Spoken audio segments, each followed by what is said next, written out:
Hello and welcome back to Valhalla.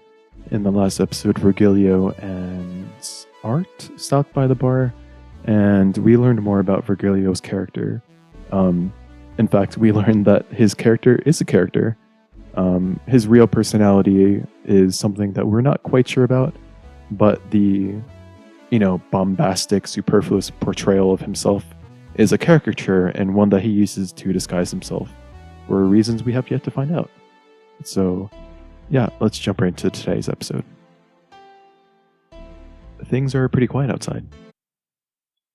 And we're all set. We've been hearing a lot of, what is this song called? Every Day is Night. So let's start with Snowfall. Yeah. Excuse me, is this the Valhalla bar? It certainly is. Welcome. What can I get you? Whoa. Interesting character design. Actually, I'm looking for Lexi. There she is.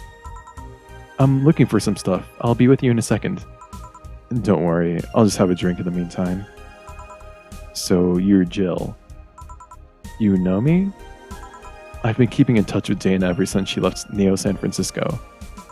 She always talks about you, about her sister, about her friend in Panama, about her sister, and about this dog she picked up from the street. A dog? Yeah, I think she called him Gillian. That can't be right. First I've heard of this dog. Yeah, she told me he appeared at the door looking very pitiful. And she always talks so happily about how he opens up to the people around him. She's even asked me for help finding where he came from. So a dog, huh? I guess they're doing the Japanese thing where if someone... Or the old Japanese thing where if someone's talking about you or talking about you behind your back, then that makes you sneeze. Did you hear something outside? Probably just a dog sneezing. What can I get you? Let's try the Fringe Weaver. On it. Alright, Fringe Weaver. Just 1 aldehyde, 9 carnitrine. I don't think this girl's Dana's girlfriend, but let's just hope she's not all the same. A Fringe Weaver. Seems right, thanks. Sorry, my office is a mess, so I can't let you in right now. I'll just go buy some. Take your time. This is the first time I've seen her get excited about someone. Well, I guess it's been almost 7 or 8 years since I last saw her. She had a brief stint with me at the Neo San Francisco Police Department. Huh. Another thing to add to the oddly adventurous past of my boss. I can't picture her as a policewoman, though. Well, she was more of a collaborator. Everyone in the department acknowledged her abilities and she helped us from time to time. She was authorized to come with us but couldn't act by herself. She didn't have a gun or a badge, but she did have a radio to stay in touch. And I'm not going to lie, she was one of the best backup partners I've had over the years. She once took down a band of punks with nothing but a loaf of bread. Well, I mean, that robot arm probably helps a lot. Actually, she might not have had the robot arm back then, so that checks out. A loaf of... Yep, that sounds like boss. Oh, also forgot to turn the TV on to the news. Sorry about that, guys. She requested that the next loaf has some sesame seeds. Said something about it hitting harder. So her penchant for swinging bread loaves like swords is not just some weird habit. And how did she end up with the police of all places? Her old league, the Grand Slam Fighters, was fighting against the NSFW. NSFW? I was there because I needed to ask the owner of the league a couple of questions. But then a fight broke out. Many drunkards joined the fray not too long after. I was going to start evacuating the place, but before I knew it, she had already subdued the troublemakers.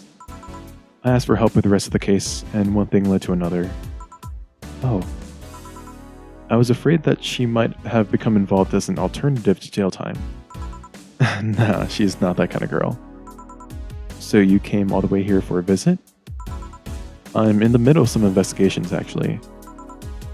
I don't think the Neo San Francisco police has any say on whatever happens here. Nah, I'm not in the police anymore. Just a simple private investigator.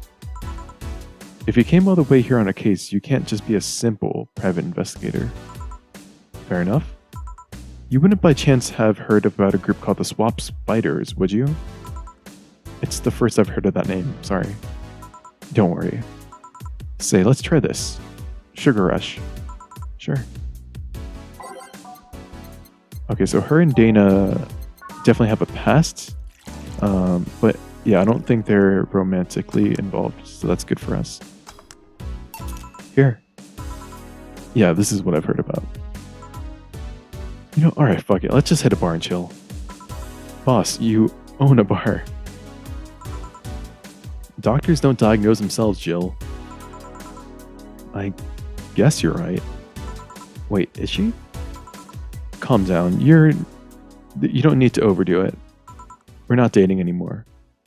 Oh, interesting. Wait, she what? I was bored, she was lonely, we gave it a try, it didn't work. We broke up after less than a week. Huh. What didn't work? She was too uptight. She was too Dana. Too Dana? On her first date, she got her head stuck in a bucket. Dinner became a night in a hardware store getting the thing off. Oh, too Dana. Yeah, I got it. Anyways, I haven't seen you in person in a long time, and you have to leave before New Year's. I don't want to make a mess. Don't try too hard. Seriously, don't. You'll make a mess. Let's just go outside and drink Hassie. I came all the way here to drink Hassie. I have Hassie at home. Hey, this stuff is like caviar here, thanks to the import rates. I'll take your offer then. You go ahead while I'll grab some ice. Okay.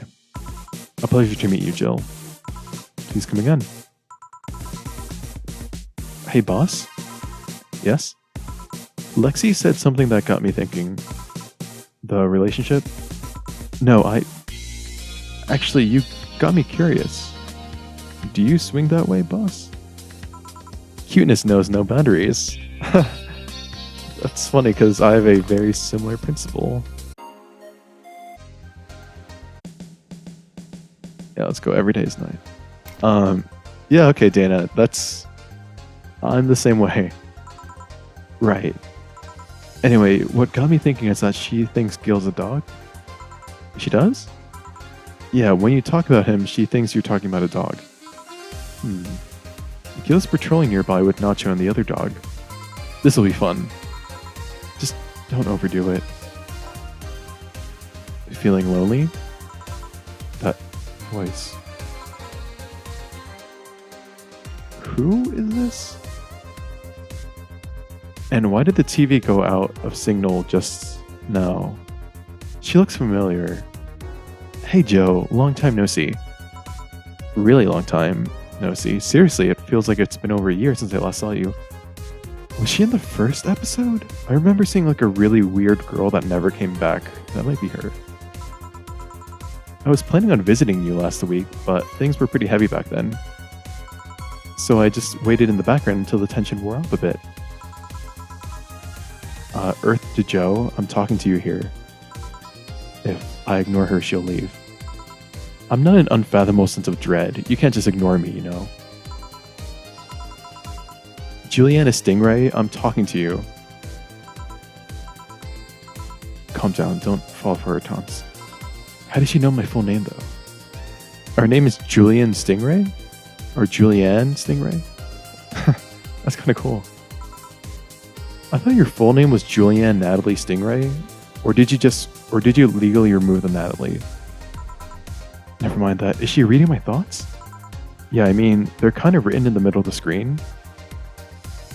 I'm so confused. Is she like a projection? She keeps like having like this weird hologram crackling. When she appeared, the TV signal went out. And now she's talking about reading our thoughts in the middle of the screen. Is this like a fourth dimension break? Hard not to see them, actually. Alright, that's it. I'm going crazy.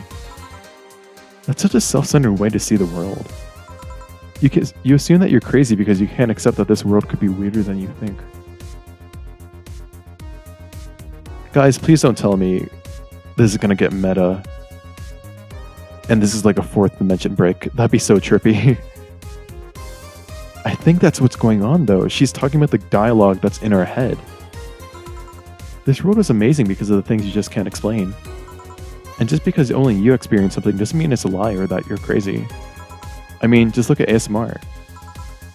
No, I'm pretty sure that's what a crazy person would say in this scenario. You acknowledged me. Shit. That's good. I'm not serving you anything. What? Why? Yeah, like we're having all these thoughts and she's responding to them. Like we're not even vocalizing them. So yeah, I'm guessing fourth dimension break. But what does that mean for the bar? Yeah, I'm sure we'll find out. But this is very intriguing. Last time you came, I had to clean the drinks I served you off the floor. Don't be like that. The drinks were also paid for with my money. I don't know how you did it, but that set any and all plans I had for the rest of the week off balance. I was gonna buy some curry with the money I had to put up for those drinks. Dog duty done. I know we have slow days, but for God's sake. You okay? You look angry. I'm fine. Good job out there. I'm back. Boss, what happened? Meeting cut short. At least I drink the the bottles. Are you okay? You look distraught. I'm fine. So they really can't see you. I mean, you're right in front of them. And you're wearing jeans under a skirt. Whoa, wait. So a few episodes ago, a Lilim came into the bar. I forgot their name. It was like Essentia or something. And they were able to identify someone standing behind us wearing jeans under a skirt. I mistakenly thought it was Dana and even the ghost of our ex. Just another wild theory I threw out. But so the Lilims can see this person? This is really trippy. Why? Just why? To annoy people, of course. Is that a new trend? What does she think she's doing? Everyone feels like it's not quite right. Everyone thinks they should call you out. But they can't bring themselves to do it because it's not that wrong. There's things like spats after all. It's uncannily right, not all that wrong, and they just can't stop staring. Not like anyone other than me could see it though. They could see it if they wanted to. Jill, you're making an awful lot of faces there. You okay? Yeah, I'm just remembering stuff. Man, I miss not being crazy. Boss, I'm leaving early today. And you stay here. Who stays where? Crap, did I just... You have to be the first person I've met who mixes their inner and outer voice. I thought I saw one of the dogs near the counter, sorry. Oh, okay. Can I leave a bit earlier today? Sure, thanks for taking care of the fort. What about me? You haven't left yet. I'll thank you when you leave. That's not what I meant. Whatever.